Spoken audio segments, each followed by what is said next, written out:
Cette rubrique et aujourd'hui nous sommes reçus par notre maire. Donc monsieur le maire, veuillez vous présenter.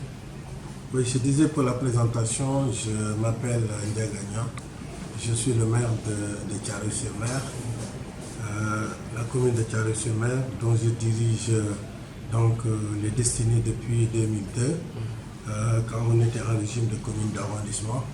Aujourd'hui, il a fait que nous terminons notre troisième mandat et nous sommes en train de vivre, disons, la prorogation qu'a bien voulu faire l'État par rapport au mandat des conseillers municipaux et des maires des communes du Sénégal. Donc pour permettre aux habitants de la localité de comprendre ce que vous faites, donc nous voulons juste que vous reveniez un peu sur la situation de la mairie de votre arrivée. Bon, comme je dis, quand on est arrivé ici, on était, disons, en régime de commune d'arrondissement, c'est-à-dire que les communes, c'était des entités locales, mais qui n'avaient pas certains pouvoirs par rapport à la ville, qui était donc une commune de plein exercice, qui pouvait donc faire beaucoup de choses sur le plan juridique et sur le plan aussi des règlements, des textes et règlements en vigueur, alors que ces communes que nous avions ne pouvaient pas se permettre de faire certains travaux et certaines prérogatives par rapport donc à leur dévolution. Particulièrement, vous avez peut-être retrouvé ici quelques problèmes. Oui, comme d'habitude, vous savez que les problèmes, on en a toujours. Le jour où il n'y aura pas de problème, c'est sûr que ça ne vaudra pas la peine d'élire des maires ou bien d'élire un président de la République. C'est parce qu'il y a des problèmes donc, que les populations ont en face qui demandent donc l'élection d'entités, mais aussi l'élection aussi de responsables pour prendre en charge donc, ces problèmes des populations. Donc il y avait pas mal de problèmes parce qu'à Thiaroye-sur-Mer, qui se trouve être, disons, un village debout où la population qui vit ici est dominée donc en grande partie par l'activité de la pêche. Donc il se trouve que Thiaroye-sur-Mer ne disposait pas de quai de pêche. C'était, disons, la doléance générale pour Thiaroye-sur-Mer, la doléance, j'allais dire, capitale et fondamentale. Donc il fallait s'affairer autour de cette question, faire les démarches nécessaires et inclure le gouvernement par rapport à sa responsabilité et pour faire en sorte de pouvoir détenir donc, ce quai de pêche. C'est ce que nous avons eu à faire donc, dans notre premier mandat. On a fait en sorte que Thiaroye-sur-Mer dispose aujourd'hui d'un quai de pêche qui est fonctionnel. Donc il y avait des problèmes au niveau aussi de la gestion et la promotion des femmes.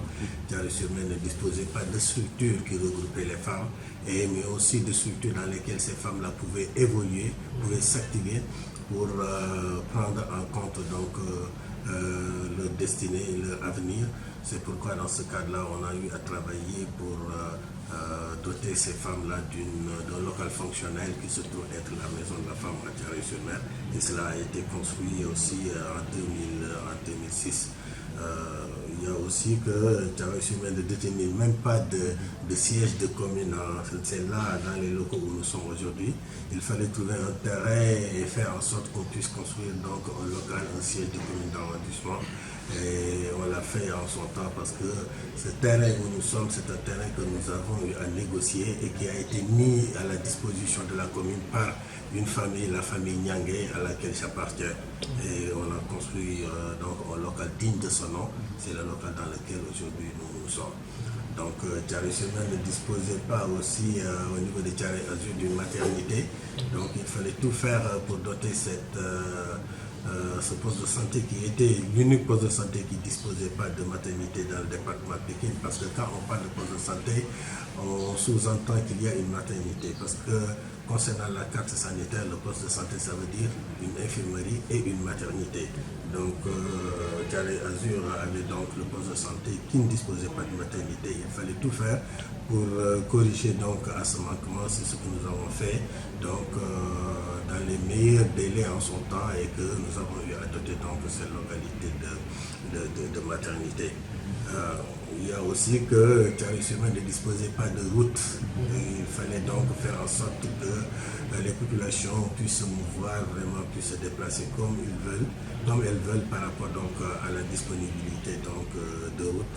Et nous avons eu à travailler à telle enseigne que nous avons à faire en sorte que Thiaroye-sur-Mer est traversé donc, par certaines routes et aussi sur le plan latéral et sur le plan aussi, disons, vertical.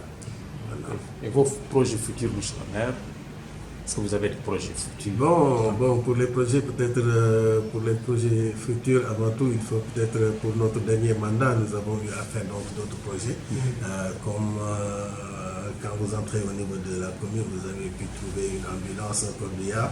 Donc, c'est des nouvelles acquisitions donc, de ce mandat-là. Thiaroye-sur-Mer ne disposait pas d'un collège, d'un collège, c'est-à-dire un collège d'enseignement moyen, et que les populations, sinon les jeunes qui, à l'âge de 13 ans, après l'entrée en 6e, étaient obligés donc de traverser les routes, traverser les ponts de l'autoroute pour aller au niveau du Grand Thiaroye pour poursuivre leurs études. Donc on a tout fait, on a démarché, on a décroché un collège que nous sommes en train de construire, qui est flambant neuf et qui va ouvrir l'année prochaine ces portes-là pour que les élèves ne puissent pas traverser la route pour aller ailleurs. Ils auront la possibilité de rester encore 4 ans ici. À partir de 13 ans, 4 ans encore, c'est vers 17 ans, 18 ans, ils seront majeurs pour pouvoir traverser et continuer leur étude, soit au lycée du Camp ou bien ailleurs dans la région de Dakar. Pour les projets, je pense que, parce que il y a aussi d'autres réalisations qui restent. Bon, peut-être on sera obligé d'écourter. Par rapport à l'éclairage public, parce que Thiaroye-sur-Mer ne disposait pas d'un réseau d'éclairage public, disons, consistant ou bien substantiel. On a eu à travailler sur ce plan, à telle enseigne que les rues de Thiaroye-sur-Mer sont bien éclairées et les recoins aussi sont dotés aussi de lampadaires. Et que même la partie qui est très importante par rapport aux pêcheurs ne disposait pas d'éclairage public, c'est la plage, c'est la mer, parce qu'il y a des cas de vol, des cas d'agression qui nous ont été relayés plusieurs fois, et on a eu donc à installer donc des lampadaires au niveau donc de la plage, à telle enseigne qu'il y a la sécurité qui prévaut à ce niveau-là. Il y a aussi qu'on vient de terminer la construction d'un poste de santé au niveau du village de Thiaroye-sur-Mer traditionnel. Et à côté du poste de santé, il y a aussi une nouvelle maternité qui va ouvrir ses portes sous peu. Et qu'à Touba Thiaroye, c'est au milieu donc de la carte de Thiaroye. Il y a aussi un nouveau poste de santé aussi qui vient d'être fini dans la construction et qui va être donc inauguré donc sous peu.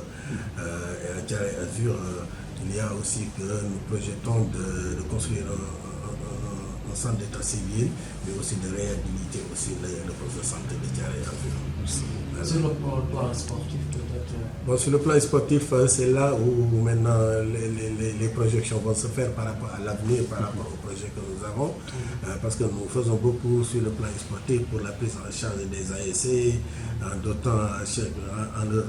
mettant à leur disposition une subvention qui est annuelle et qui est constante, j'allais dire même régulière.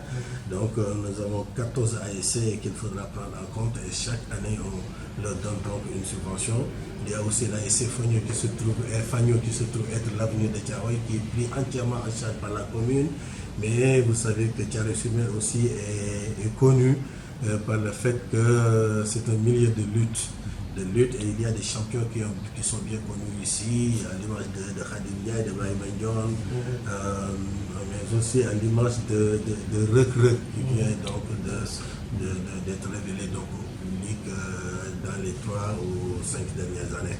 Donc par rapport à ces lutteurs-là, à chaque fois qu'ils ont un combat ou bien qu'ils préparent donc un combat de lutte, nous les soutenons, nous les appuyons et nous sommes au devant par rapport à la prise en charge de leurs besoins pour l'organisation de leur combat. Donc sur le plan sportif, c'est ce que nous faisons. Et ce qui reste par rapport à notre projection, c'est de pouvoir disposer d'un terrain fonctionnel ou bien d'un stade pour Thiaroye-sur-Mer. Et c'est ce à quoi nous sommes en train de nous atteler, dans la mesure où nous sommes en train de faire les négociations nécessaires et les démarches nécessaires pour l'obtention de ce terrain au niveau donc des autorités compétentes du Sénégal.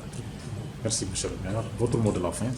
notre mot de la fin, c'est que d'abord vous remercier Ira TV aussi par rapport donc à cette émission qui est une émission d'une importance capitale parce que ça permet donc aux maires ou bien aux élus d'une manière générale d'interagir avec leur population, mais avec la population du Sénégal d'une manière générale, mais de nous permettre aussi d'exposer nos perspectives, nos bilans aussi, mais aussi surtout ce que nous voulons faire pour les populations et que nous puissions donc prendre en compte donc les aspirations des populations donc, du Sénégal de manière générale. Merci, monsieur le maire. Ira TV vous remercie.